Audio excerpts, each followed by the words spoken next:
उन्होंने अक्रूर जी महाराज को देखा और देख करके तुरंत जाकर के अक्रूर जी महाराज के चरणों में प्रणाम किया। अक्रूर जी ने जब कन्हैया को प्रणाम करते हुए देखा तो अक्रूर जी को बड़ा संकोच लगा। अक्रूर जी ने कहा कि लाला तो मेरे पाँव में प्रणाम करता है, मुझे संकोच लगता है। कन्हैया ने कहा कि काका जी आप हमारे काका हो और ये अधिकार तो मेरा है ही। अक्रूर जी के चरणों में कन्हैया ने प्रणाम किया और अक्रूर जी को लेकर के वहां से अपने घर में पहुंचे। जब अपने महल में पहुंचे, रात्रि का समय हुआ, नंद बाबा मथुरा से वापस आए। नंद बाबा अक्रूर जी दोनों लोग साथ में बैठ करके भोजन करते हैं। भोजन इत्यादि से निवृत्त होने के बाद नंद बाबा ने अक्रूर जी से पूछा, ये अक्रूर जी आपके आने का प्रयोजन क्या है? किसी कारणवश आए हैं, किसी प्रयोजन से आए हैं? अक्रूर जी ने नंद बाबा से कहा कि मुझे महाराज कंस ने भेजा है और कंस मथुरा में एक बहुत बड़ा यज्ञ कर रहा है। उस यज्ञ में आसपास के सभी ग्रामीण अंचल के लोग उपस्थित होंगे, सो मैं कृष्ण और बलराम को भी लेने के लिए आया। उस समय माँ जसोदा अपने घर के आंगन में रसोई के कार्यों से निवृत्त होकर के सबको भोजन कराने के बाद स्वयं भोजन करने बैठी थी और अभी भोजन का एक निवाला भी माँ के मुंह में नहीं गया था। माँ अभी निवाला लेकर के मुंह में डालने वाली थी, तैसे उसके कानों में आवाज आई। अक्रूर जी ने कहा कि मैं कृष्ण और बलराम को लेने के लिए आया। ये सुनती मैया के हाथ से भोजन की थाल नीचे जमीन पे गिर पड़ी। रोती हुई मैया जसोदा दौड़ती हुई आती है, आकर के नंद बाबा से अक्रूर जी से कहती है कि अगर किसी को मेरे प्राणों की आवश्यकता हो, अगर तुम्हें मेरे प्राण चाहिए तो मुझसे मेरे प्राण ले लो, लेकिन मेरे कृष्ण और बलराम को मुझसे दूर ले जाने की बात मत करो। कृष्ण और बलराम दोनों आकर के माँ जसोदा को पकड़ करके लिपट करके रोने लगे। माँ तू कभी हमें कहूं कहीं जाने नहीं देती है, तू हमें कबो कहीं जाने नहीं देती है। 2 दिन की तो बात है माँ, कल जाकर के परसों चले आएंगे, हमारी भी बड़ी इच्छा है मथुरा देखने की, माँ जाने दो। आज रात्रि का समय हुआ, कन्हैया अपनी माँ जसोदा के साथ पलंग पर लेटा हुआ है। जब मध्य रात्रि हुआ तो माँ जसोदा उस पलंग पे नहीं थी। कन्हैया की नींद खुली, कन्हैया हाथ उठा करके देखता है माँ जसोदा पलंग पर नहीं है। और जब माँ को नहीं देखा ना तो कन्हैया ने रोना शुरू किया, आवाज लगाई, मैया मैया तू कहाँ है मैया? कन्हैया पलंग से उतर करके अपने घर में जाकर के माँ को ढूंढने लगा तो देखता क्या है कि माँ जसोदा घर के आंगन में एक खंबे से सर टिका करके रुदन कर रही है, रो रही है। कन्हैया बड़े प्रेम से जाता है, माँ की गोद में बैठ करके दोनों हाथों से उसके आंखों के आंसुओं को पोंछता है और पोंछ करके कहता है कि माँ तू काहे को रोती है? जसोदा ने कहा कि मैं सोच रही हूँ कि जब तू कल मथुरा चला जाएगा तो मैं तेरे बिना जीवित कैसे रहूंगी, मेरे शरीर में मेरे प्राण सुरक्षित कैसे रहेंगे? कन्हैया ने कहा माँ तू तो बिना मतलब परेशान होती है, एक दिन की बात है ना, मैं कह रहा हूँ ना तुझे वचन देता हूँ, कल जाकर के परसों चलाऊंगा माँ, हमें जाने दो ना माँ, इतना परेशान मत करो। आज प्रातः काल हुआ, सवेरा हुआ, अक्रूर जी अपने रथ को सजाने लगे। इधर पूरे वृंदावन में यह समाचार फैल गया कि कोई परदेसी आया है, कन्हैया को ले जाने के लिए कोई परदेसी आया है, कोई बाहर से आया है। कन्हैया ने जब 5 बजे ब्रह्म मुहूर्त में अपने महल के मुख्य द्वार को खोला है तो देखते क्या है कि हजारों गोपियां भगवान के महल के सामने खड़ी हैं। उन गोपियों के बीच में किशोरी राधा रानी खड़ी हैं, कोई श्रृंगार नहीं है, कोई बनावटीपन नहीं है, नेत्रों से आंसू प्रवाहित हो रहे हैं। और जैसे ही कृष्ण बलराम अपने बाबा नंद बाबा के साथ बाल मित्रों के साथ रथ में बैठना चाहते थे, इतने में सारी गोपियां आकर के भगवान के सामने खड़ी होकर भगवान से कहती है कि गोविंद तूने कैसे सोच लिया कि हम तुम्हें जाने देंगे, और तूने जाने का निर्णय कैसे कर लिया? एक गोपी ने अक्रूर की तरफ देखा और देख करके कहा, हे विधाता, इसका नाम अक्रूर नहीं होना चाहिए, इसका नाम तो क्रूर होना चाहिए, जो हमारे प्राण वल्लभ को, हमारे गोविंद को हमसे दूर ले जाने के लिए आया है। सारी गोपियां जाकर के रथ के आगे लौट गईं और अक्रूर से कहती हैं, कन्हैया से कहती हैं कि गोविंद यदि जाना है ना, यदि तुम जाना चाहते हो ना तो अपने रथ को हमारे ऊपर से लेकर के जाओ, हम अपने जीते जी तुम्हें जाने नहीं देंगे। मेरा गोविंद रथ से नीचे कूद पड़ा, आकर के किशोरी जी से हाथ जोड़ करके कहता है कि हे किशोरी जी, आपको तो पता है ना, यदि मैं मथुरा नहीं गया ना तो मेरी आगे की लीलाएं संपादित नहीं होंगी, इसलिए मुझे मथुरा जाने की अनुमति प्रदान करिए।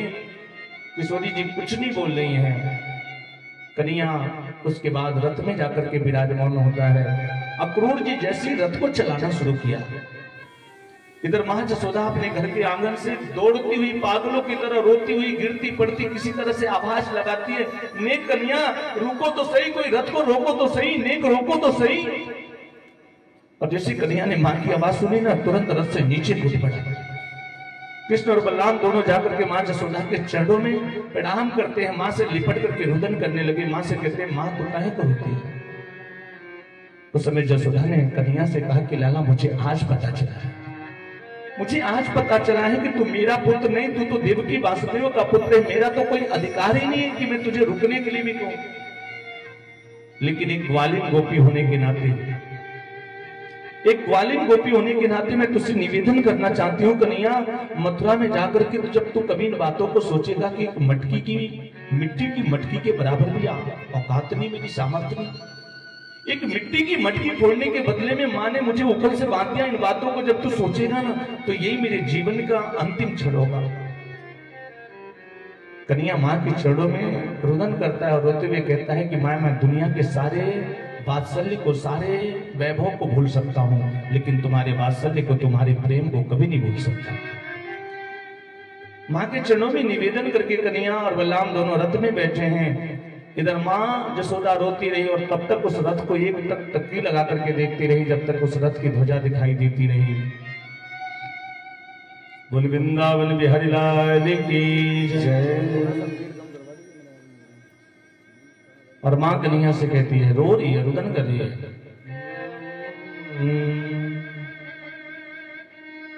लौट के आजा, लौट के आजा नंद के दुलारे, मैया जसोदा तुझको पुकारे, मैया जसोदा तुझको पुकारे।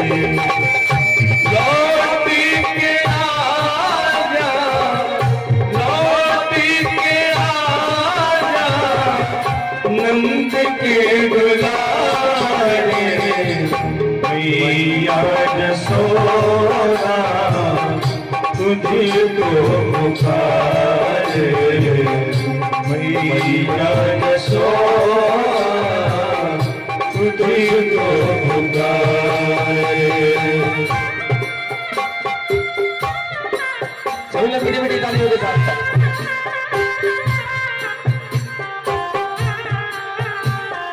पीछे वाले साउंड में से थोड़ा टेबल कम करो, टेबल कम करो मशीन से।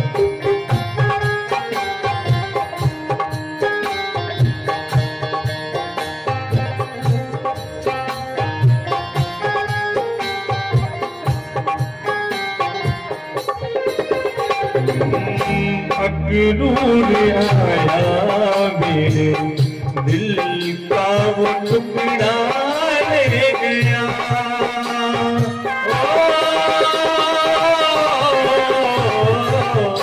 अक्रूर आया मेरे दिल का वो टुकड़ा ले गया, चांदनी चकोर से चांद का वो टुकड़ा ले गया, चांदनी चकोर से चांद का वो टुकड़ा ले गया। याद में तुम्हारी रोए, याद में तुम्हारी रोए नैन हमारे, मैया जसोदा तुझको पुकारे, मैया जसोदा तुझको पुकारे।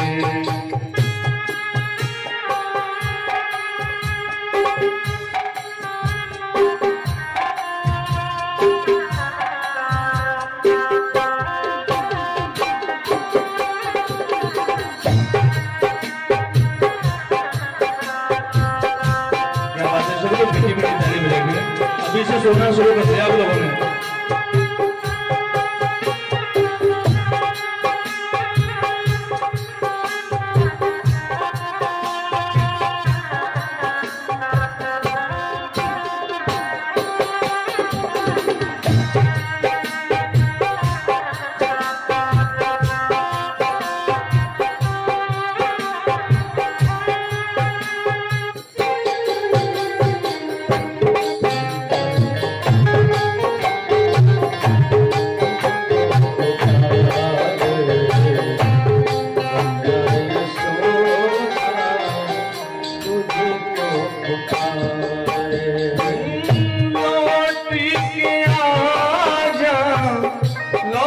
पी के आजा नंद की दुलारी, मैया यशोदा तुझको पुकारे, मैया यशोदा तुझको पुकारे, मैया यशोदा तुझको पुकारे, मैया यशोदा तुझको पुकारे। बोल वृंदावन बिहारी लाल की जय, बोल जग के पुरुष भगवान की जय। बोले कि महाराज आज भगवान श्री कृष्ण बलराम जी, नंद बाबा, उनके ग्वाल बाल सभी लोग रथ में बैठ करके वृंदावन से मथुरा के लिए प्रस्थान करते हैं। सज्जनों, अक्रूर जी मन में सोच रहे हैं कि कंस इनका वध कर देगा। रास्ते में जाकर के यमुना में स्नान किया है, रथ को थोड़ी देर के लिए रोका। जैसे कन्या यमुना में स्नान कर रहे हैं, अक्रूर जी ने देखा और भगवान के स्वरूप को पहचान गए, समझ गए कि ये पूर्ण ब्रह्म परमेश्वर है। अब अक्रूर जी के मन में ये विश्वास हो गया कि कंस इनका बाल भी बांका नहीं कर सकता है। अक्रूर जी जब मथुरा की सीमा में प्रवेश किए तब कंस ने समस्त मथुरा वासियों को यह आदेश दे रखा है कि कोई भी कृष्ण और बलराम का स्वागत नहीं करेगा, कोई भी उनसे बात नहीं करेगा। अक्रूर जी मथुरा में लाकर के कृष्ण बलराम नंद बाबा को सबको उतारा है।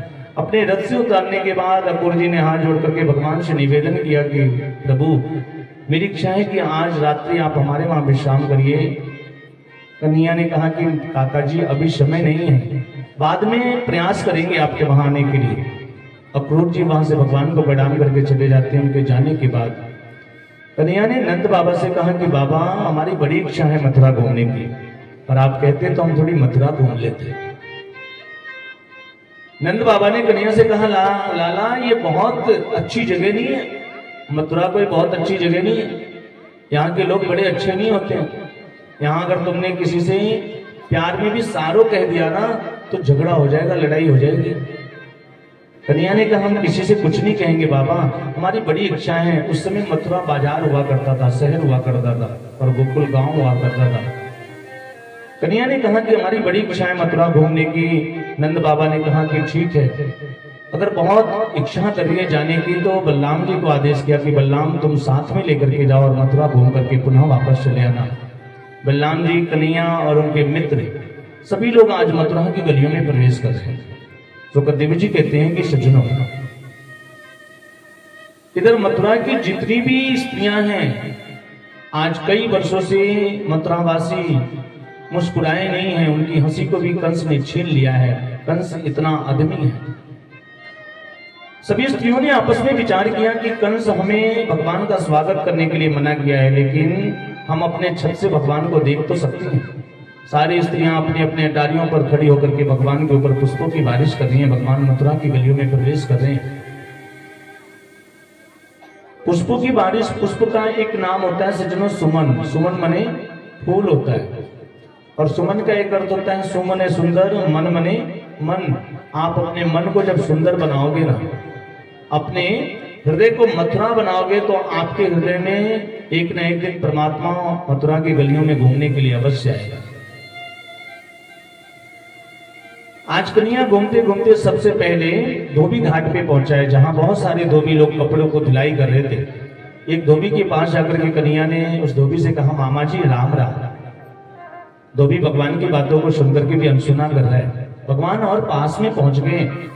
भगवान को लगा कि मेरी आवाज नहीं सुन रहा है, पास में जाकर के बोला, मामा जी राम राम। हम कंस महाराज के भांजे हैं, महाराज कंस से मिलने के लिए आए हैं, और हम चाहते हैं कि आप अपने वस्त्र थोड़े हमें दे दीजिए, कुछ समय के लिए हम पहन के जाएंगे, उनसे मिल के आएंगे, फिर आपके वस्त्र आपको वापस कर देंगे। धोबी ने कन्हैया की तरफ देखा और देख करके कहा, अरे गंवारियो, तुमने जीवन भर बेजड़ की रोटी खाई, पोखर का पानी पिया, और महाराज के वस्त्रों को पहनने की चेष्टा करते हो। वैसे भी तुम ज्यादा से ज्यादा 2 घंटे के मेहमान हो, लाओ जो काम महाराज कंस को करना है सो मैं ही कर देता। वो धोबी एक डंडा लेकर के भगवान को मारने के लिए दौड़ा। कन्हैया की उंगली पकड़ करके जो सबसे छोटा सखा चल रहा था ना, उस सखा ने कन्या से कहा, लाला आज दिखा दे अपने हाथों की शक्ति। जिन हाथों से तूने पूतना मारी, अघासुर मारे, बकासुर मारे, उन्हीं हाथों की शक्ति दिखा दे। कन्या ने बड़ी जोर से खींच करके उस धोबी को एक थप्पड़ मारा, और जैसे ही थप्पड़ मारा धोबी का सर धड़ से अलग हो गया। सज्जनों, अब तो पूरी धोबी घाट पे हाहाकार मच गई। भागो भागो, पूतना मारने वाला आ गया, अघासुर मारने वाला आ गया। सभी धोबी लोग अपने वस्त्रों को छोड़ करके भागने लगे। कन्या ने अपने मित्रों से कहा, अब तो बहुत सारे वस्त्र हो गए, जिसको जो भी इच्छा हो अपने इच्छा अनुसार सभी लोग वस्त्र पहन लो। सभी ब्रजवासियों ने खूब सुंदर सुंदर वस्त्र पहने। सज्जनों, वस्त्र तो खूब सुंदर सुंदर हैं, लेकिन किसी के साइज के नहीं है। वो लोग जिस रास्ते से जाते हैं ना, तो रास्ता अपने आप साफ होते जा रहा है, उसको झाड़ू लगाने की जरूरत नहीं है, इतने बड़े हैं वस्त्र उनके। उसके बाद कन्या अपने मित्रों को लेकर के एक दर्जी के पास जाते हैं। वो दर्जी भगवान का भक्त था। उस दर्जी ने उन सभी लोगों के वस्त्रों को उनके अनुरूप बना दिया। और इसके बाद भगवान एक सिदामा नाम के माली के पास गए हैं। उस माली ने भगवान को माला पहनाई। भगवान ने सोचा कि वस्त्र भी मिल गए, माला भी मिल गई, एक चीज की कमी रह गई। अगर चंदन भी लग जाता ना तो बड़ा सुंदर हो जाता, पूरा श्रृंगार पूर्ण हो जाता। भगवान जिस मार्ग से आगे जा रहे थे ना सज्जनों, उसी मार्ग से एक बड़ी सुंदर सी स्त्री अपने हाथों में चंदन का कटोरा लेकर के जा रही थी। उस कटोरे में पूरा चंदन भरा हुआ था, और वो चंदन इतना सुगंधित था, इतना सुगंधित था कि उसके जाने की वजह से वो पूरा मार्ग चंदन की खुशबुओं से सुगंधित हो रहा था। भगवान ने उस स्त्री के पास जाकर के उस स्त्री से पूछा कि देवी, आपका परिचय क्या है, आप कौन हो? जैसे ही भगवान ने कहा कि देवी आपका परिचय क्या है, आप कौन हो, उस स्त्री ने अपनी घूंघट को थोड़ा सा तिरछा करके और भगवान की तरफ देखा। ये कौन व्यक्ति है जो मुझे सुंदरी कह करके बुला रहा है? उस स्त्री के जीवन का ये पहला दिन था जब किसी व्यक्ति ने, किसी पुरुष ने उसे सुंदरी कह करके बुलाया था। उस स्त्री ने कहा कि महाराज, मेरा नाम तिवक्रा है, मेरी कमर 3 जगह से टेढ़ी है, मैं इतनी काली कलूठी हूं कि संसार के लोग मुझसे बात करना पसंद नहीं करते, लेकिन मेरे हाथों के द्वारा घिसा हुआ चंदन महाराज कंस को बड़ा ही प्रिय लगता है। महाराज कंस मेरे हाथों का ही चंदन लगाते हैं, और मेरी कमर 3 जगह से टेढ़ी होने के नाते लोग मुझे कुब्जा के नाम से बुलाते हैं। भगवान ने कहा कि देवी, अगर मेरा पूछना अच्छा लगा हो आपको तो आप मुझे अपना परिचय बता दीजिए, और यदि मेरा पूछना आपको बहुत ज्यादा अच्छा लगा हो तो मैं चाहता हूं कि ये चंदन आप हमें दे दीजिए। कुब्जा ने कहा कि गोविंद, मेरा मन कर रहा है ना कि ये चंदन आज मैं अपने हाथों से आपको लगा दूं। भगवान ने कहा लगाओ ना। कुब्जा ने वो चंदन जैसे भगवान को लगाया ना, भगवान के नेत्र सजल हो गए। भगवान सोचने लगे कि इस कुब्जा को भी मानवीय गुणों के साथ जीने का अधिकार प्राप्त होना चाहिए। भगवान ने कुब्जा को अपने पास में बुलाया, उसके दोनों पैर के अंगूठे को अपने पैर के अंगूठे से दबाया है, एक हाथ उसके कमर पे रखी, एक थोड़ा ठोड़ी पे रखा, जोर से धीरे से ऊपर की तरफ झटका लगाया, और जैसे झटका लगाया ना, कुब्जा परम सुंदरी हो गई। आज मेरे गोविंद ने कुब्जा के ऊपर कृपा कर दिया। चंदन लगाने के बाद भगवान श्री कृष्ण अपने मित्रों को अपने साथ में लेकर के महाराज कंस के महल के पास पहुंचते हैं, जहां पर कंस एक हाथी है जिसका नाम है कुवलिया पीड़। उस हाथी को मादक द्रव्य खिला करके मदमस्त कर रखा था। उस हाथी के ऊपर जो महावत बैठा था, कन्या ने उस महावत से कहा, मामा जी राम राम, ये जरा हाथी साइड करो ना, हमें अंदर जाना है, महाराज कंस के भांजे उनसे मिलने के लिए आए। उस महावत ने कहा कि तुम्हें बड़ी जल्दी है जाने की, तो तुम खुद क्यों नहीं हटा लेते हो हाथी को? और इतना ही सुनना था कि भगवान उस हाथी को उठा करके बड़ी जोर से 7 बार घुमा करके जमीन पे पटके उस कुवलिया पीड़ का भी उद्धार कर दिया। बोल कुवलिया पीड़ मत करिया भगवान की। और आगे पहुंचे जहां पर धनुष यज्ञ का आयोजन किया गया था। महाराज कंस अपने धनुष को रखा था। ये वही धनुष था जो भगवान शिव ने उसे वरदान में दिया था। देखते देखते मेरे गोविंद उस धनुष यज्ञ में पहुंचे हैं, और लाखों लोगों के बीच में जाकर के उस धनुष को पलक झपकते ही उस धनुष का खंडन किया है। धनुष टूटने के बाद मंत्रियों ने जाकर के महाराज कंस को बताया। कंस से कहा कि आपने कृष्ण और बलराम को क्यों बुलाया है? वो यहाँ आकर के आपके धोबी से वस्त्र पहन लिए, आपके दर्जी से कपड़े सिलवाए, आपके माली से माला पहना, कुब्जा से चंदन लगवाई, कुबलिया पेड़ का वध कर दिया। इतना ही नहीं महाराज, जो धनुष महाराज भगवान शिव ने आपको दिया था, उस धनुष का भी आज खंडन कर दिया। महाराज कंस को जब ये बात पता चली तो महाराज कंस को साक्षात अपना काल दिखाई देने लगा, क्योंकि भगवान शिव ने कंस से कहा था कि जो भी इस धनुष को तोड़ेगा समझ लेना कि वही तुम्हारा काल होगा, वो तुम्हें छोड़ नहीं सकता है। आज कंस महाराज को अपना काल साक्षात दिखाई देने लगा। और इसके बाद भगवान श्री कृष्ण बलराम जी दोनों लोग वहां पहुंचते हैं जहां महाराज कंस बड़े ऊंचे सिंहासन पर बैठा है, हजारों लोग चारों तरफ से बैठे हैं, बीच में मल्ल युद्ध की व्यवस्था हो रही है। उस मल्ल युद्ध में महाराज कंस के दो अतिरथी वीर चाणूक और मुष्टिक, ये अतिरथी वीर हैं। अतिरथी वीर का मतलब होता है जो एक साथ में 1000 सैनिकों से 10,000 सैनिकों से लड़ने की शक्ति रखता है। इन चाणूक मुष्टिक ने जब कृष्ण और बलराम को देखा तो देखते ही ललकारने लगे, आओ आओ कन्हैया, आओ आओ बलराम, हमने तुम्हारी बहादुरी के बड़े किस्से सुने हैं, आज जब तुम हमसे युद्ध करोगे तब तुम्हें पता चलेगा कि युद्ध क्या होता है। कन्हैया ने कहा, मामा जी हमें लड़ना तो आता ही नहीं है। चाणूक ने कहा कि लड़ना नहीं आता, हमने जितने राक्षसों को भेजा हूं आपने उन सभी राक्षसों का वध कर दिया और हमसे कहते हो कि लड़ना नहीं आता। कन्हैया ने कहा, मामा जी आपने जितने भी राक्षस भेजे थे वो सभी राक्षस पहले से मरे मराए थे, हमने तो बस उनको उठा करके यमुना में प्रवाहित करने का कार्य किया है।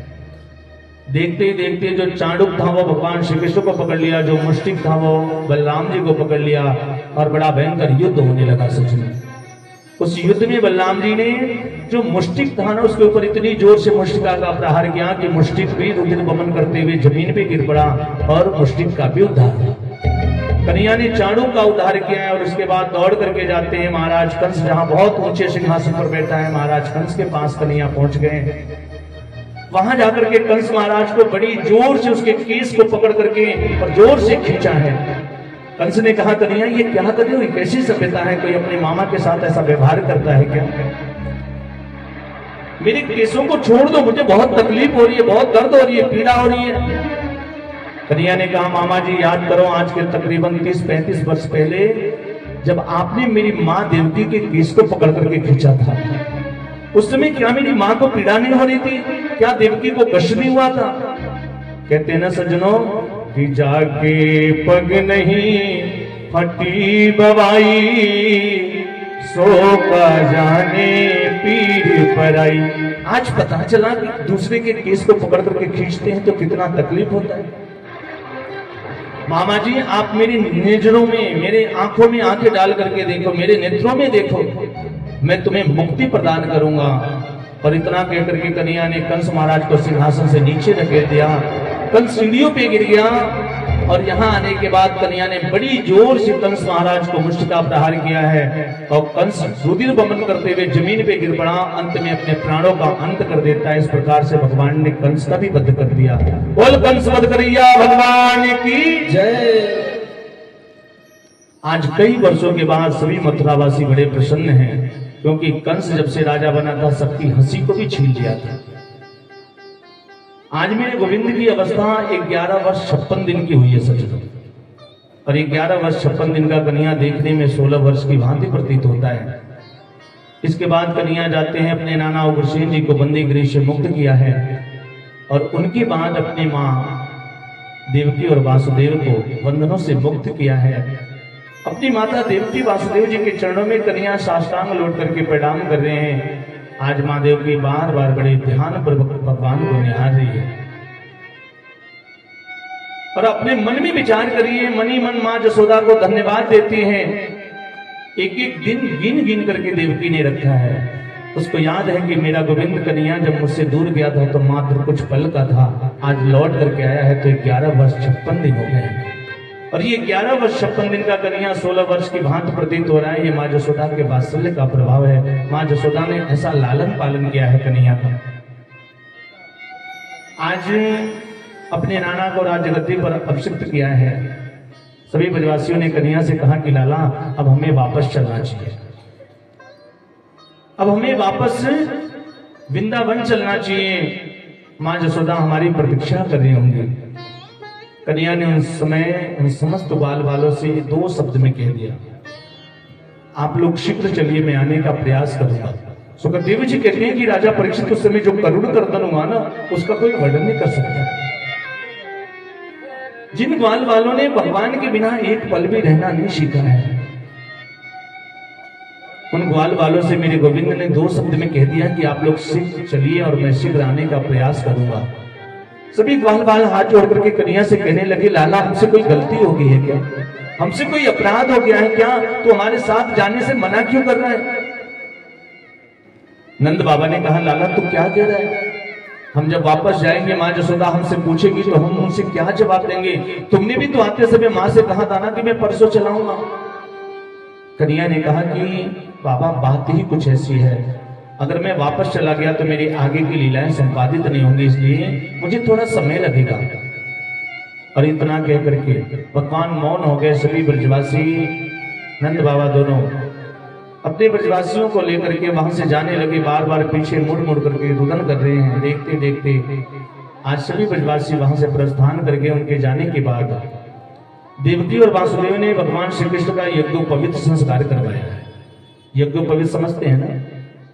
यज्ञोपवीत संस्कार करवाया है, जनेऊ संस्कार करवाया है। और जनेऊ संस्कार करवाने के बाद भगवान को पढ़ने के लिए, विद्या अध्ययन करने के लिए उज्जैन नगरी में सांदीपनी मुनि के आश्रम में, क्षिप्रा नदी के किनारे सांदीपनी मुनि का आश्रम है, वहां पढ़ने के लिए भेजा है।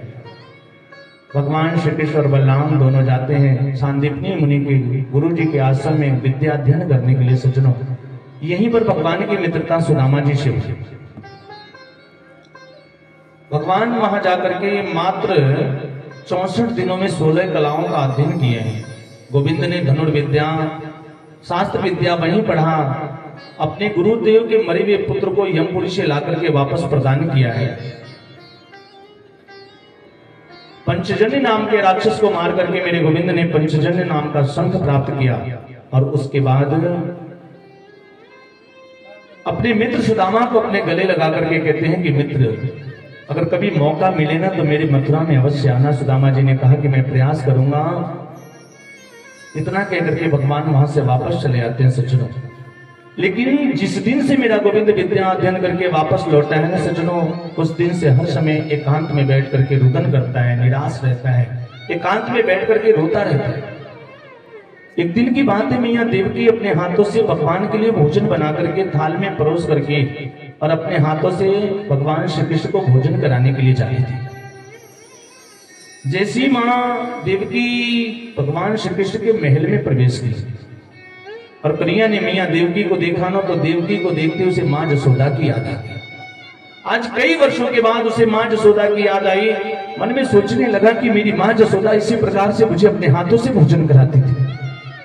और ऐसी परम भक्ति में माँ से मैंने आते समय झूठ बोला कि माँ मैं परसों चलाऊंगा, और परसों कहकर के आज वर्षों हो गए। क्या मेरी माँ मेरे लिए रुदन नहीं करती होगी, रोती नहीं होगी? और इधर देवकी ने जब भगवान को रोते हुए देखा ना, तो उसकी हिम्मत नहीं हुई कि थाल लेकर के आगे जाए। उसके हाथ से थाल वहीं छूट गई कि कन्या रो क्यों रहा है। दौड़ करके वापस आती है, वासुदेव जी से आकर के कहती है कि हे वासुदेव जी, आप जाकर के गोविंद से पूछो ना, कन्या से पूछो। मैं देख रही हूँ कि जब से वो विद्या अध्ययन करके वापस लौटा है, हर समय एकांत में बैठ करके उदास रहता है, रुदन किया करता है। उसे मथुरा में कोई कष्ट है क्या? उसे किसी ने कुछ कहा है क्या? वासुदेव जी ने देवकी से कहा कि देवी, हमने कन्या को शिव जन्म दिया है, उसका लालन पालन तो माँ यशोदा ने किया है। सो मुझे भी उसके बारे में ज्यादा पता नहीं कि उसको क्या अच्छा लगता है, क्या बुरा लगता है। उसके स्वभाव से मैं परिचित नहीं हूं। इसलिए वासुदेव जी उद्धव जी महाराज को बुलाते हैं और उद्धव से कहते हैं कि हे उद्धव, आप जाकर के कन्या से पूछो ना, उसे मथुरा में कोई कष्ट है क्या, कोई तकलीफ है क्या? आज उद्धव जी जाते हैं और जैसे भगवान के महल में प्रवेश किया तो देखते क्या है कि कन्या एक खंबे से सर टिका करके बड़ी जोर जोर से रुदन कर रहा है, रो रहा है एकांत में बैठकर। उद्धव ने जाकर के भगवान को प्रणाम किया। कन्या, आपके चरणों में प्रणाम करना चाहता हूं। मैं आपसे पूछना चाहता हूं, यदुवंशियों का मंत्री होने के नाते नहीं, आपका एक मित्र होने के नाते मैं आपसे पूछना चाहता हूं कि आपको मथुरा में कोई तकलीफ है क्या? आपको किसी ने कुछ कहा है क्या? और जब उदो जी ऐसे पूछने लगे ना, तो कन्हैया आज उदो को अपने हृदय से लगा करके और जोर जोर से रोने लगा, बिल्कुल फूट फूट करके रोने लगा। और रोते हुए उदो से कहता है कि उदो मैं क्या करूं, 1 लाख प्रयास करने के बाद भी मैं ब्रज को भूल नहीं पाता। मुझे याद आती है उस ब्रज की, उन गोपियों की याद आती है, उन गायों की याद आती है। उदो मैं बताऊं, जब मैं वृंदावन में था ना, मैं अपनी बंसी को बजाता था तो सारी गायें मुझे घेर करके खड़ी हो जाती थी, और जैसे मैं अपनी बंसी को बजाना बंद करता था, वो सारी गायें टेढ़ी नजर करके मेरी तरफ देखती थी। शायद वो मुझसे कहना चाहती थी कि कन्हैया बजाओ ना अपनी बंसी को, क्यों बंद कर दिया है। जिस दिन मैं 50 ग्राम दूध कम पीता था, माँ जसोदा वैद्यों की लाइन लगा देती थी। ऐसी माँ से मैंने आते समय झूठ बोला कि माँ मैं परसों चलाऊंगा, और परसों कहकर के आज वर्षों बीत गए। उधर एक बात बताओ, 1 लाख प्रयास करने के बाद भी मुझे ब्रज की याद आती है। ऊधो ऊधो मोहे ब्रज बिसरत नाही। मैं क्या करूं, मुझे याद आती है, उन ब्रजवासियों की याद आती है, माँ जसोदा की याद आती है। हंस सुता को सुंदर कलरो और कुंजन की छाही, ऊधो मोहे ब्रज बिसरत नाही।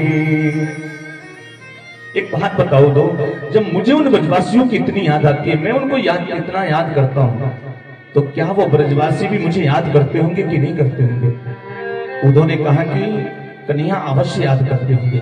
यदि कोई व्यक्ति किसी व्यक्ति को सच्चे मन से याद करे तो उसकी भावनाएं उस तक अवश्य पहुंचती हैं, वो भी तुम्हें जरूर याद करते होंगे। कन्हैया ने उदो से हाथ जोड़ करके निवेदन किया कि उदो तुम मेरा एक काम करोगे क्या। उदो ने कहा आदेश करो ना। कन्हैया ने कहा कि मात्र एक बार मेरे कहने से तुम वृंदावन चले जाते और जाकर के माँ जसोदा से मिलते, उनका समाचार मुझे बताते, मेरा समाचार जाकर के उनको देते, उन गोपियों से मिलते, किशोरी राधा रानी से मिलकर के आते और मेरा समाचार दे करके आते। उदो ने कहा वाहरे बुढ़ ब्रह्म परमेश्वर, वाहरे भगवान, आज गोविंद को याद आ रही है, भगवान को याद आ रही है, उन गंवार गोपियों की पर संदेशा लेकर के जाऊं मैं, ज्ञानियों में अग्रणी बृहस्पति का शिष्य कन्हैया मुझे उन गंवारों के बीच में कहां भेज रहे। वहां जाकर के मैं जब वेदांती भाषा में अजब शब्द का निरूपण करूंगा तो वो गंवार मेरी भाषा को क्या समझ पाएंगे।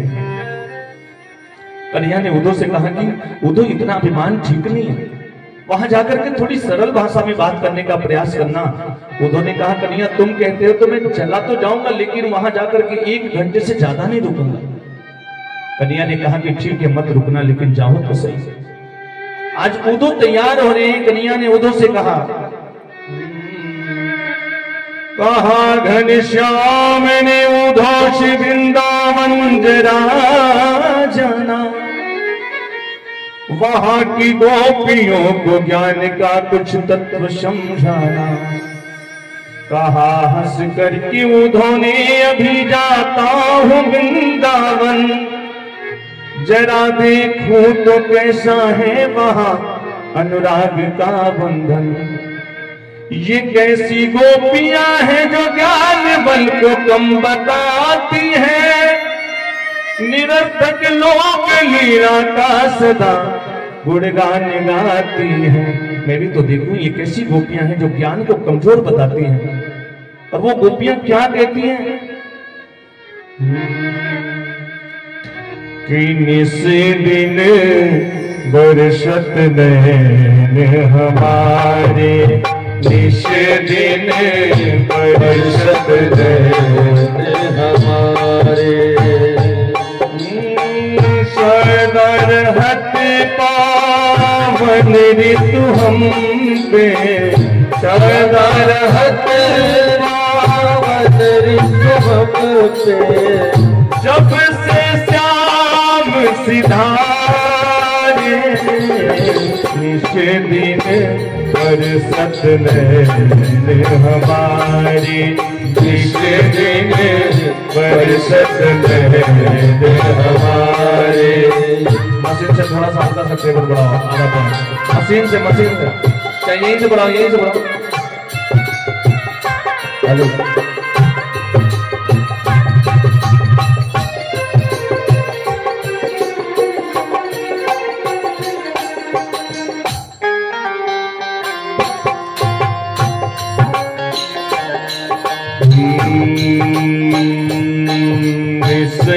दिन बरसत नैन हमारे, जिस दिन बरसत नैन हमारे। आज उदो भगवान से विदा लेकर के चलने के लिए तैयार हुए सज्जनों। और जब चलने के लिए तैयार हुए ना तो कन्या ने अपनी काली कमरिया उदो को दी। ये उदो, ये काली कमरिया ओढ़ करके जाओ, क्योंकि वो ब्रजवासी मेरे सिवा किसी दूसरे से बात करना भी पसंद नहीं करते हैं। सो मेरे वस्त्रों को पहन करके जाओगे तो हो सकता है कि वो ब्रजवासी तुमसे बात करें। आज उदो जी चलते हैं। चले कुछ दूर तो वृंदावन निकट आया, वहीं से प्रेम ने अपना अनोखा रंग दिखलाया। विपट झुक झुक के कहते थे इधर आओ इधर आओ, पपीहा पी पी कह रहा कहाँ है श्याम ये तो बतलाओ। नदी यमुना की धारा सप्त हरिहर की सुनाती थी, भंवर गुंजार से भी रह रह कर यही आवाज आती थी। जो यमुना कलकल करती है ना, कलकल की बजाय हरी हरी कह रही है। जो वृक्ष है ना, वो वृक्ष भी झुक झुक करके उदो को अपनी तरफ बुला रहे हैं। पक्षी भी मौन होकर के बैठे हैं। और वृंदावन में बहुत कटीली झाड़ियां हैं सज्जनों। वो झाड़ियां उदो के वस्त्र उन झाड़ियों में फंस जाते हैं। शायद वो कांटे भी उदो से कुछ कहना चाह रहे हैं। उन कांटों ने उदो से कहा कि उदो कहां जा रहे हो तुम? ये ज्ञान की नहीं, ये भक्ति की नगरी है, ये प्रेम की नगरी है। सारा ज्ञान धरा का धरा रह जाएगा। उलझ कर वस्त्र कांटों से लगे उदो को समझाने, तुम्हारा ज्ञान पर्दा फाड़ देंगे ये प्रेम दीवाने। उदो कहां जा रहे हो तुम?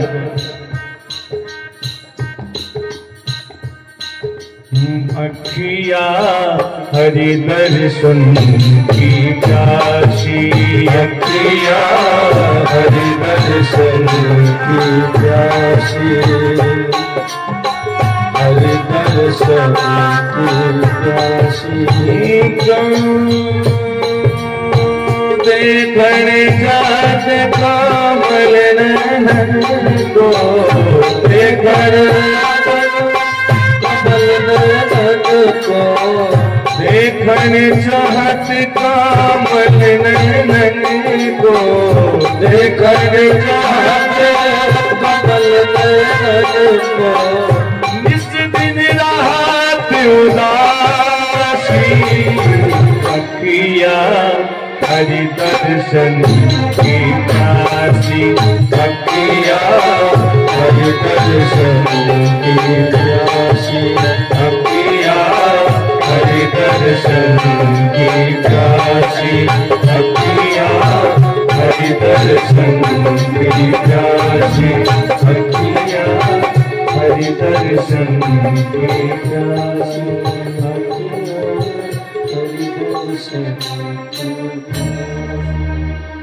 सज्जनों, आज उदो चलना प्रारंभ किया। इधर सुखदेव जी कहते हैं कि राजा परीक्षित, उन वृंदावन वासियों की स्थिति क्या है? विचार करिए, 2 मिनट अपनी आंखों को बंद करके झांकी का दर्शन करिए आप लोग।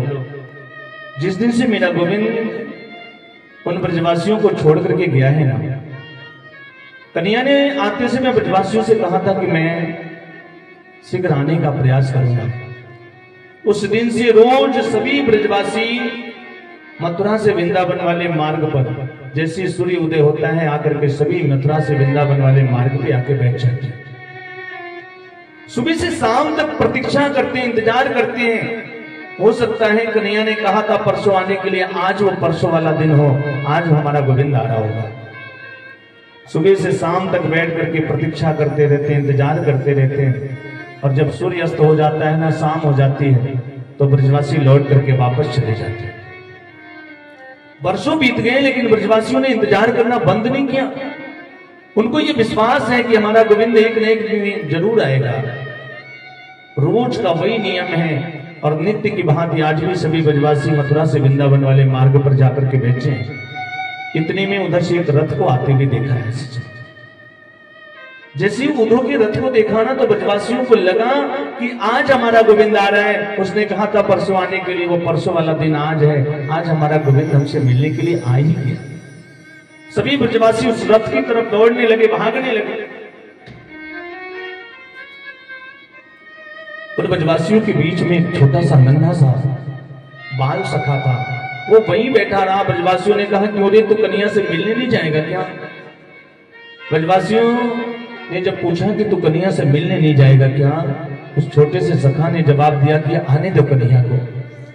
कन्या आकर के जब मेरे चरणों में गिर करके मुझसे माफी मांगोगो और कहोगो कि भैया मुझसे गलती हो गई, तब जाकर के बात करूंगा, अन्यथा बात भी नहीं करूंगा। और जैसी रथ रुका ना तो देखते क्या है कि वो छोटा वाला सखा सबसे पहले वहां पहुंचा है। ब्रजवासियों ने कहा क्यों रे, तू तो कह रहा था कन्या तेरे चरणों में गिर के माफी मांगेगा फिर बात करेगा। तो सखा ने जवाब दिया ये रूठने की बातें तो बाद में हो जाएंगी, आज वर्षों के बाद मेरा गोविंद आ रहा है, पहले उससे अपने हृदय तो लगा लो। जैसे ही उद्धव का रथ रुका ना सभी ब्रजवासी रथ को घेर करके चारों तरफ से खड़े हो गए, प्रतीक्षा में है कि अब मेरा गोविंद उतर रहा है। लेकिन सज्जनों, रथ में से गोविंद नहीं बल्कि उद्धव जी निकले। उद्धव ने आकर के समस्त ब्रजवासियों को प्रणाम किया, भैया जय श्री कृष्णा, मैं उद्धव, मेरा नाम उद्धव है, मैं मथुरा से आया हूं।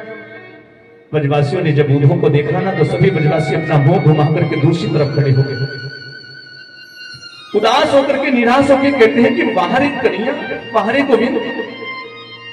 आज कई वर्षों के बाद हमारी याद भी आई तो खुद ना आकर के अपने मित्र को भेज दिया हमारे पास। सभी ब्रजवासी निराश होकर के जाने लगे। तो उद्धव ने कहा कि आप लोग बुरा मत मानिए, मुझे कन्हैया नहीं भेजा है आप लोग के पास, उसी ने भेजा है। आप लोग मुझे बता सकते हो कि मां जसोदा के महल का मार्ग कहां है, किधर से है रास्ता? 2 मिनट तो सभी ब्रजवासी बिल्कुल मौन हो गए और 2 मिनट के बाद कहते हैं कि उद्धव, मां जसोदा के महल का मार्ग बताना हम कोई जरूरी नहीं समझते। उद्धव ने कहा तुम बताओगे नहीं तो मैं पहुंचूंगा कैसे? ब्रजवासियों ने कहा कि ये पानी का बहता हुआ पनारा दिखाई दे रहा है ना, पनारा समझते हैं ना जहां से पानी बहता है ना, ये किसी के घर से बहने वाला पानी नहीं है, बल्कि हजारों गोपियों के नेत्रों से बहने वाले आंसू हैं, मां जसोदा के नेत्रों से बहने वाले आंसू हैं, जो आज पनारे के रूप में पंडित हो गए उद्धव। और इस पनारे को पकड़ करके चले जाओ, जहां इसका अंत हो जाएगा ना, समझ लेना कि वही मां जसोदा का महल है। उद्धव उस पनारे को पकड़ करके जाता है और जैसे मां जसोदा के महल में प्रवेश किया है, ब्रजवासियों ने कहा था कि देखो मां के पास जाना ना तो मां से थोड़ी जोर से बोलना, धीरे से मत बोलना, क्योंकि जिस दिन से कन्या उन्हें छोड़ करके गया है ना, उनकी याद में रोते रोते मां जसोदा के नेत्रों की ज्योति समाप्त हो गई है, कानों से सुनने की शक्ति समाप्त हो गई है। उद्धव जब महल के अंदर प्रवेश करता है तो देखता क्या है कि महल के हर कोने कोने से जय श्री कृष्णा की आवाज आ रही है। और उद्धव जब महल के मध्य में पहुंचा तो देखता क्या है कि उस महल के बीच में नंद बाबा मां जसोदा दोनों हाथ में माला लेकर के बैठे हैं, जप कर रहे हैं। उद्धव ने उनके पास में जाकर के कहा, मियां जय श्री कृष्णा, बाबा जय श्री कृष्णा, मैं मथुरा से आया हूं, उद्धव मेरा नाम है, मैं कन्हैया का मित्र हूं। मां को सुनाई नहीं दिया, मां आंख बंद करके जप करती रही। उद्धव ने और जोर से बोला, मियां मैं मथुरा से आया हूं, जय श्री कृष्णा। और जैसे जोर से बोला ना तो मां जसोदा के हाथ में जो माला थी ना, वो माला छूट गई। मियां उठ करके डांट करके उद्धव से कहती है, उद्धव इतनी जोर से क्यों बोलता है? बड़ी मुश्किल से आज मैंने अपने लाल को पालने में सुलाया है। सवेरे से मेरा कन्हैया कभी मुझसे माखन मांग रहा था, कभी चंदा मांग रहा था, कभी बहू मांग रहा था, बड़ी मुश्किल से पालने में सुलाया। इतनी जोर से बोलोगे ना तो मेरे लाल की नींद खुल जाएगी, वो जग जाएगा। उद्धव के ज्ञान की पहली सीढ़ी तो वही खिसक गई। उद्धव सोचने लगा कि जिस गोविंद को गए आज वर्षों हो गए, ये मां जसोदा कहती है कि मैंने पालने में सुलाया। और इतना कह करके जसोदा उद्धव का हाथ पकड़ती है और हाथ पकड़ करके कहती है कि चलो चलो मैं तुम्हें दिखाती हूँ। उद्धव को लेकर के जाती है वहां जहां भगवान का पालना था। और जैसे पालने के पास पहुंची ना तो देखती क्या है कि पालना सुना है। तो सुने पालने को देख करके मैया जसोदा जमीन पे गिर पड़ी और उद्धव से कहती है कि उद्धव मैं बिल्कुल सत्य कह रही हूँ, ये वही पालना है जिस पालने में मैं अपने लाल को अपने हाथों से सुलाती थी। आज मेरा गोविंद मुझे छोड़ करके चला गया ना, मेरा घर सुना हो गया, मेरा संसार सुना हो गया, मेरा पालना सुना हो गया। ये वही रसोई का द्वार है। जब मैं रसोई में भोजन बनाती थी तो मेरा कन्हैया रसोई के दरवाजे पे खड़ा होकर के मुझसे कहता था, माँ एक पकौड़ी देना मुझे। और मैं ऐसी निष्ठुर माँ हूं कि मैंने कभी भी अपने जीवन में अपने लाल को प्यार नहीं किया। एक मिट्टी की मटकी फोड़ने के बदले में मैंने उसको उखल से बांध दिया था। उदो आज पूरी रात उदो बैठ करके माँ जसोदा से नंद बाबा से वार्ता करता है। और पूरी रात वार्ता करने के बाद जब सवेरे उदो वहां से चलने लगा ना, जब सुबह वहां से चलने लगा तो मां जसोदा के चरणों में प्रणाम नहीं किया। सुखदेव जी कहते हैं कि हे राजा परीक्षित,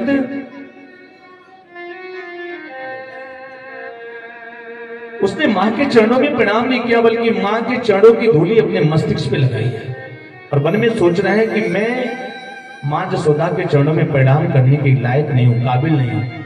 विचार करने लगा कि जब मैं मां से बात करने के लायक नहीं हूं तो उन गोपियों से भला कैसे बात कर पाऊंगा। उदो ने मां से पूछा कि मां मुझे किशोरी राधा रानी के दर्शन कहाँ होंगे, गोपियों के दर्शन कहाँ होंगे। और सज्जनों में बड़ा सुंदर संवाद है गोपी और उदो का। उदो गोपियों के पास पहुंचते हैं जहां हजारों गोपियों का व्योम मंडल बैठा हुआ है। सोचने लगे कि इन गोपियों से मिलने से पहले इन गोपियों की मनोस्थिति का जायजा लूं कि ये गोपियां भगवान के बारे में सोचती क्या है। उदो जाकर के एक वृक्ष के पीछे चुपचाप खड़ी हो गए।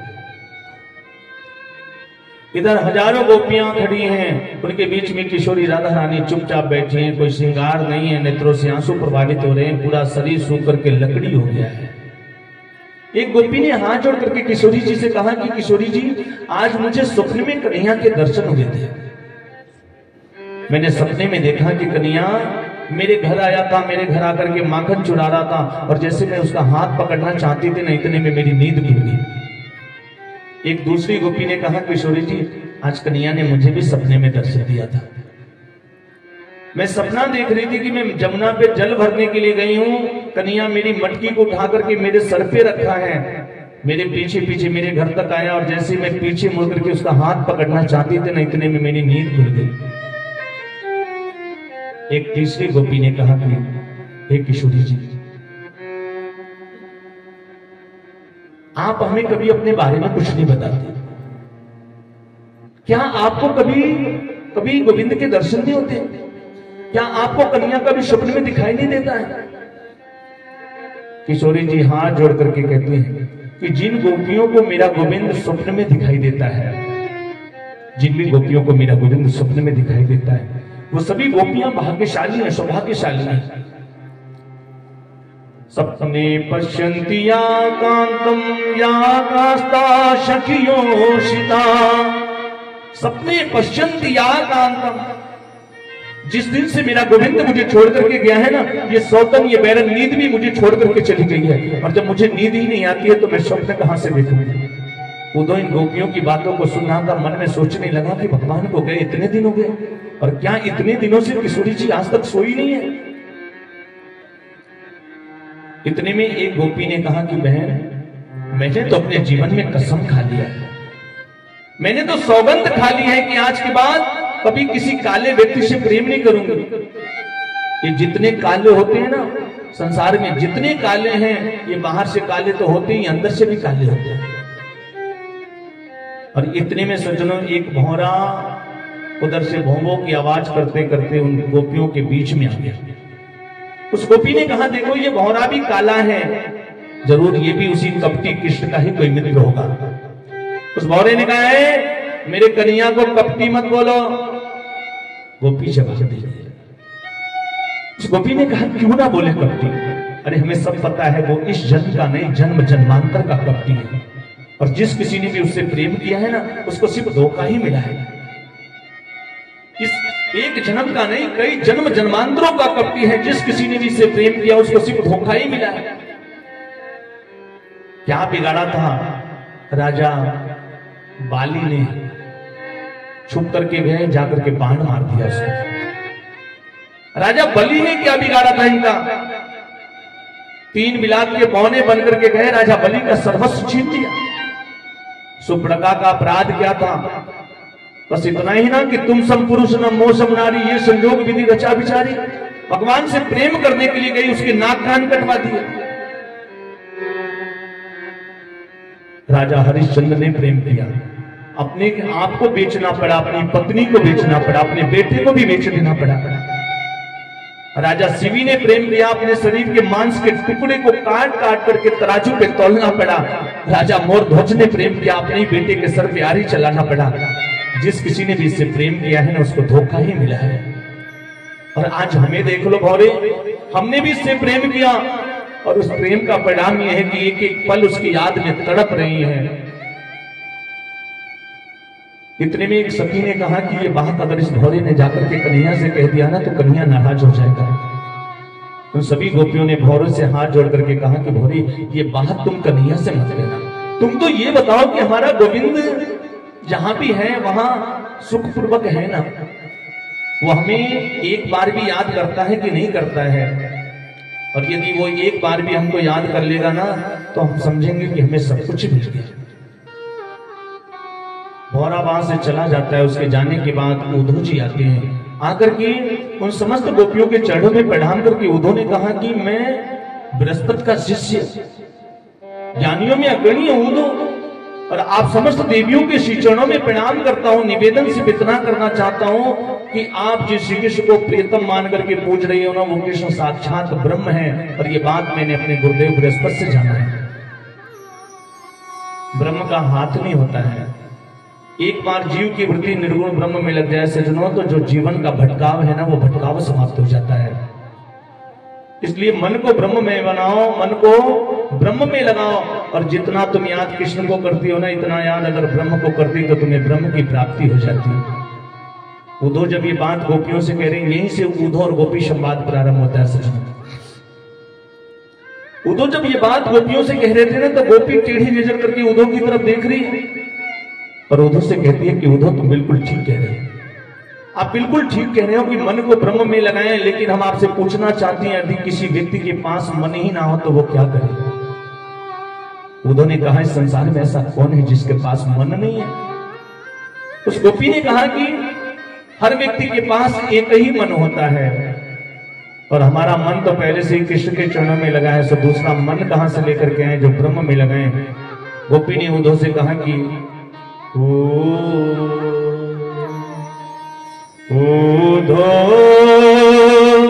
मन ना भय दस बीस,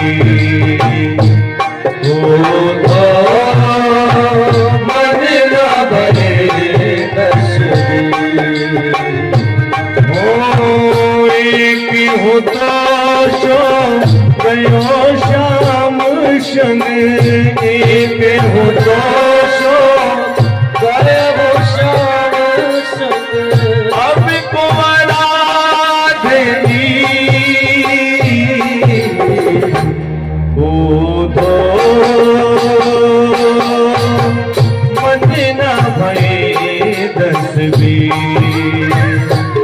उद्धव मन ना भय दस बीस। और देखिए वो पीछे वाली माता जी, आप लोग भी ताली बजाएंगे ना तो ठंडी यहाँ नहीं आएगी। देखो चुपचाप बैठे थे ना तो पूरा कोहरा घेर रहा था, और ताली बजाने लगे तो कोहरा भाग गया। जय जय।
देवी जी कहते हैं कि हे राजा परीक्षित, जिन गोपियों को उद्धव गंवार समझता था ना, वो गंवार गोपी उद्धव जैसे ज्ञानी को जवाब दे रही है और कहती है कि वो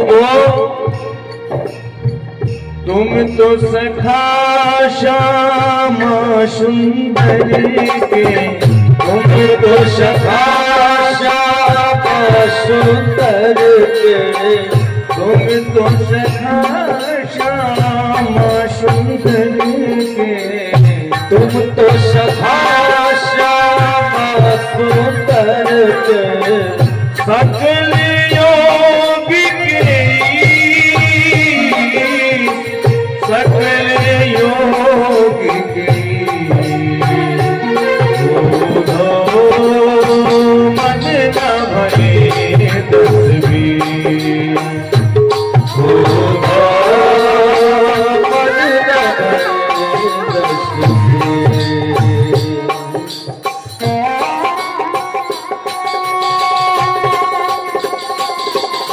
जय जय।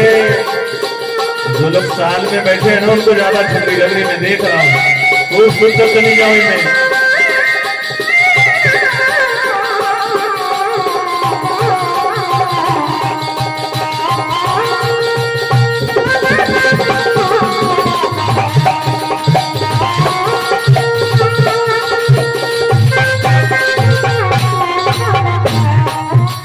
गोपी कहती है कि हे उदो जी, आप तो श्याम सुंदर के सखा होना कन्हैया के मित्र हो, तो हमारी भी बात सुन लो। हम किसी ब्रह्म को नहीं जानती। कृष्ण तन कृष्ण मन कृष्ण ही हमारो धन, आठो याम दो हमें कृष्ण से ही काम है। हम सिवाय श्री कृष्ण के किसी को भी नहीं जानती, और तुम कहते हो कि निर्गुण ब्रह्म होता है। मेरे ख्याल से है उदो जी, आपको ब्रह्म के बारे में कुछ नहीं पता है। आज वो गंवार गोपी उदो से कहती है कि तुम्हें कुछ नहीं पता है कि ब्रह्म क्या होता है। निर्गुण और सगुण में क्या अंतर है? निर्गुण का अर्थ होता है उदो जिसके अंदर प्राकृतिक गुण न हो, और सगुण का अर्थ होता है जिसके अंदर दिव्य गुण विद्यमान हो। हमारे कन्हैया को निर्गुण इसलिए कहते हैं कि उसके अंदर संसार के गुण नहीं है, और सगुण इसलिए कहते हैं कि उसके अंदर दिव्य गुण विद्यमान है।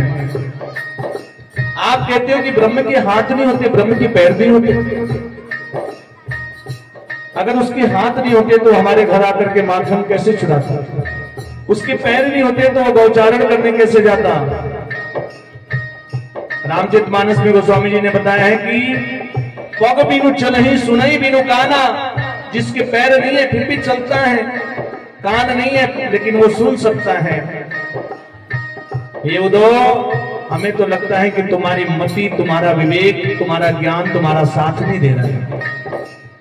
उठो तुम भये बोरे और पाती लेके आए दौड़े, योग कौन जाने यहाँ रोम रोम श्याम है। इसलिए आपको क्या लगता है हम लोग इसलिए रोती हैं भगवान से मिलने के लिए?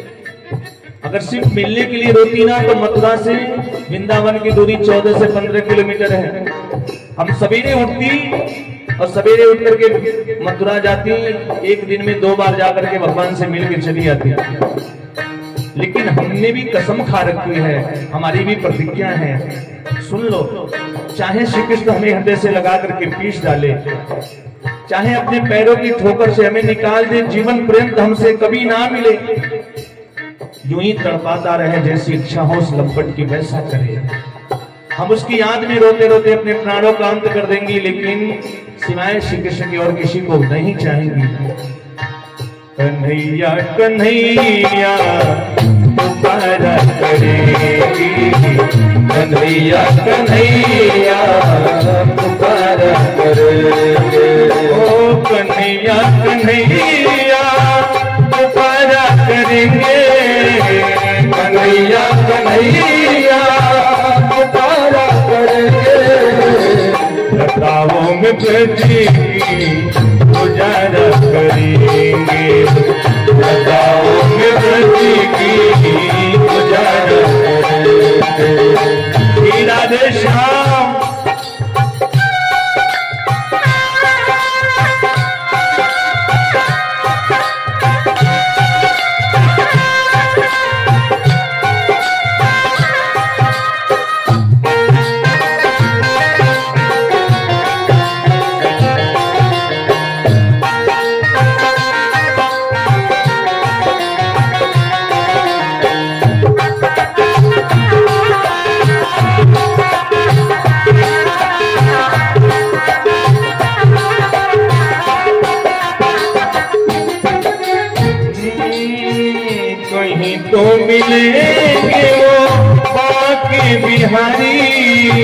कहीं तो मिलेंगे वो बाके बिहारी, कहीं तो मिलेंगे वो बाकी बिहारी, कहीं तो मिलेंगे वो बाके बिहारी, उन्हीं के चरण चित्र लगाया करेंगे, उन्हीं के चरण चित्र लगाया करेंगे। ओ कन्हैया कन्हैया पुकारा करेंगे, कन्हैया कन्हैया पुकारा करेंगे। और देखिए आदि श्री जी लक्ष्मी जी की तरफ से ठाकुर जी के श्री चरणों में 51 रुपये का दान है। हनुमंत लाल जी महाराज की कृपा हो, परिवार में मंगल हो। कन्हैया पुकारा करेंगे, कन्हैया कन्हैया पुकारा करेंगे। लताओं में बेटी की गुजारा करेंगे, लताओं में बेटी की गुजारा करेंगे, लताओं में बेटी की गुजारा करेंगे।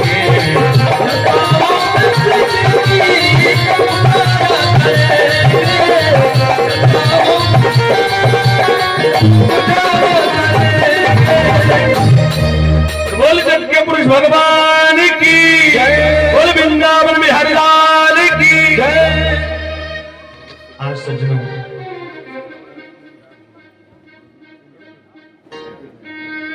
उधो इतना कह करके सारी गोपियां मौन हो गई सज्जनों, और मौन होकर के रुदन करने लगी, रोने लगी।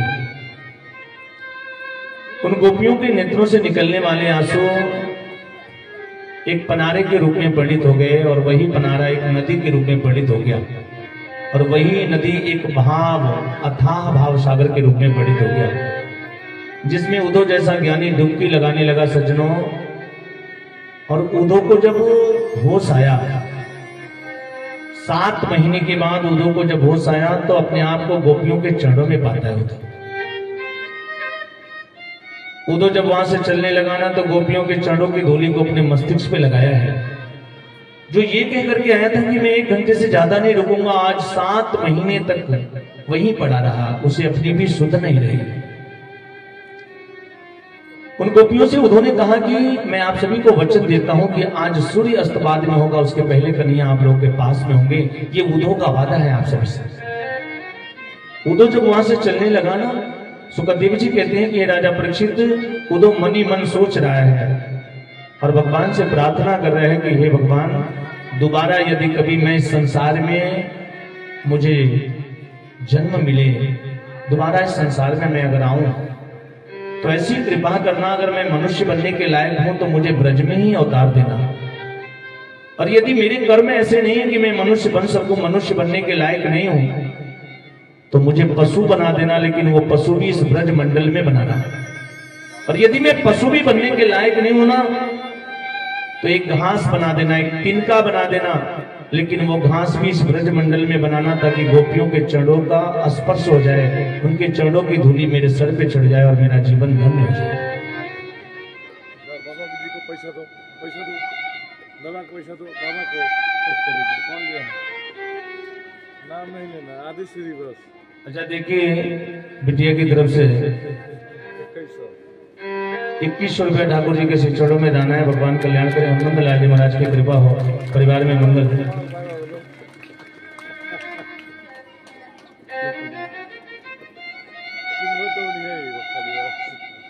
वृंदावन बिहारी लाल की जय। उन्होंने कहा कि यदि मैं तिनका भी बनाना तो इस ब्रज मंडल में बनाना। और इसके बाद उद्धव जैसे मथुरा में पहुंचे, कन्हैया ने उद्धव जी को देखा, देखते ही कहा आइए आइए ज्ञानी जी महाराज, आप तो 1 घंटे में लौट करके आ रहे थे और 7 महीना लगा दिया। उद्धव ने जब ये बात सुना ना, तो कन्हैया से डांट करके कहते हैं कि कन्हैया, जले पे नमक मत छिड़को। मैंने संसार में कपटी तो बहुत देखा, लेकिन तुम्हारे जैसा कोई कपटी नहीं देखा। तुम्हें क्या पता है, मैं देख के आया हूं। तुम्हें क्या पता है कि तुम्हारी याद में रोते रोते माँ जसोदा के नेत्रों की ज्योति समाप्त हो गई है, कानों से सुनने की शक्ति समाप्त हो गई है। पक्षी भी मौन होकर के संतों की तरह बैठे रहते हैं, पक्षियों ने कलरव करना छोड़ दिया है। गायें बिल्कुल संतों की तरह इधर उधर चुपचाप बैठी रहती हैं। किशोरी राधा रानी का शरीर सूख करके लकड़ी हो गया है। कन्या ने उद्धव से कहा कि उद्धव जरा अपनी आंखों को बंद करो। उद्धव ने आंखों को बंद किया, पुनः आंखों को खोल करके देखते हैं तो देखते क्या है कि सारी गोपियां भगवान श्री कृष्ण के बगल में, सारी गोपियां भगवान के बगल में बैठी हैं। किशोरी राधा रानी भी भगवान के बगल में बैठी। उद्धव को समझ में नहीं आया। भगवान ने उद्धव से कहा कि उद्धव इनके बिना मैं नहीं रह सकता, मेरे बिना ये नहीं रह सकती। तुम ज्ञानी तो बहुत थे, लेकिन भक्ति के बिना जो ज्ञान है ना वो अंधी है, और ज्ञान के बिना जो भक्ति है वो पंगु की तरह है। दोनों को दोनों की आवश्यकता है। तो मैंने सोचा कि तुम्हारे भक्ति पे, ज्ञान पे थोड़ा भक्ति का रंग चढ़ जाए तो सोने पे सुहागा हो जाए। और ये तभी संभव था जब तुम गोपियों का संग करते, इसलिए मैंने तुम्हें गोपियों के पास में भेजा। हे उद्धव, तुम धन्य हो कि आज तुम्हें गोपियों के सर्वांग भक्ति के रूप का दर्शन हुआ है। इसके बाद उद्धव को बड़ी प्रसन्नता हुई है। भगवान उद्धव से कहते हैं कि उद्धव, ये राधा और कृष्ण नाम दो है सज्जनों, वस्तु दोनों एक ही है। और अक्सर लोग हम लोगों से पूछा करते हैं कि महाराज जी राधा कौन है। पूरे श्रीमद् भागवत महापुराण में एक भी बार राधा शब्द का वर्णन नहीं आया, लेकिन बिना राधा के नाम का भागवत यज्ञ पूर्ण होता ही नहीं है। राधा जी के साथ में भगवान का विवाह हुआ है कि नहीं हुआ है? अरे कुछ तो बताइए आप लोग, हुआ है कि नहीं हुआ है? नहीं हुआ है। राधा रानी भगवान की प्रेयसी हैं। ऐसे तो वर्णन नहीं मिलता है, लेकिन एक जगह वर्णन मिलता है कि भगवान का विवाह राधा रानी के साथ में हुआ था। ब्रह्मा जी आकर के करवाए। कहा? वृंदावन में आप जब जाओगे ना तो भांडीर वन है, भांडीर वन में वहां जाएंगे तो राधा कृष्ण विवाह मंडप बना हुआ है। लेकिन सज्जनों, रुक्मिणी के साथ में भगवान का विवाह हुआ है। उसके बाद भी कोई रुक्मिणी कृष्ण नहीं कहता है, सभी लोग राधे कृष्ण ही कहते हैं। तो लोग पूछते हैं कि राधा कौन है। मैं आप लोग को आज बता रहा हूं। भगवान ने उद्धव से कहा कि ये नाम दो है, लेकिन वस्तु में दोनों एक ही है। यही कृष्ण जब राम बन करके आए ना, यानी भगवान विष्णु जब राम बन करके आए तो लक्ष्मी जी सीता के रूप में अवतरित होकर के आई। उनका प्राकट्य जमीन से हुआ, भूमि से हुआ। और यही राम जब कृष्ण बन करके आए ना तो जो लक्ष्मी है वो रुक्मिणी के रूप में उनका प्राकट्य हुआ, कमल के फूल पर। सो बोले कि राम रूपे भविष्य सीता रुक्मिणी कृष्ण जन्मति। फिर ये राधा कौन है? हमारा वेदांत दर्शन शास्त्र कहता है तस्मात् ज्योतिर्भविद्वेधा शिरा नामाधव रूपकम। एक ज्योति नीचे से ऊपर की तरफ निकली और ऊपर जाकर के वही दो रूपों में परिणित हो गई, जिसे हम राधा और माधव के नाम से जानते हैं। अर्थात जो राधा है वही कृष्ण है, और जो कृष्ण है वही राधा है। हमारे ब्रजवासी लोग तो अक्सर कहा करते हैं कि अगर कन्हैया रूठ जाए तो रूठने दो, कोई दिक्कत नहीं है। हम श्री राधे जी के बल अभिमानी और टेढ़े रहत मोहन रसिया से बोलत अटपटी बानी। अगर राधे रानी की कृपा हमारे ऊपर है ना तो कन्हैया नाराज होकर के भी कुछ नहीं कर सकता है, उसे मजबूर होकर के हमारे पीछे आना पड़ेगा। इसलिए राधा का प्रेम, गोपियों का प्रेम हमारे प्रेम जैसा नहीं है सज्जनों, निश्चल प्रेम है। निर्गुण ब्रह्म को जो उंगली पकड़ करके नचा दे, चुल्लू पर छाछ में जो नचा दे, उन गोपियों को आप साधारण ग्वालिन समझेंगे। क्या ये गोपियां साधारण ग्वालिन है? उद्धव को भक्ति का सर्वांग दर्शन हुआ। उद्धव को गोपियों के जो भक्ति के स्वरूप हैं उनके साथ में दर्शन हुआ। आज मैं गदगद हो गया। इसके बाद कन्हैया कुब्जा के घर गए और कुब्जा के घर जाकर के आनंद की अनुभूति जगाई है। बोल वृंदावन बिहारी लाल की जय। अच्छा बताइए, आप लोग समझ में आती है कि नहीं कथा? कथा समझ में आती है? कितने लोग के समझ में आती है? जरा हाथ ऊपर उठाइए। अच्छा, आपको आती है? वाह। ठाकुर जी से हम प्रार्थना करेंगे आपको विशेष रूप से समझ में आए। एक बात बताइए आप लोग की,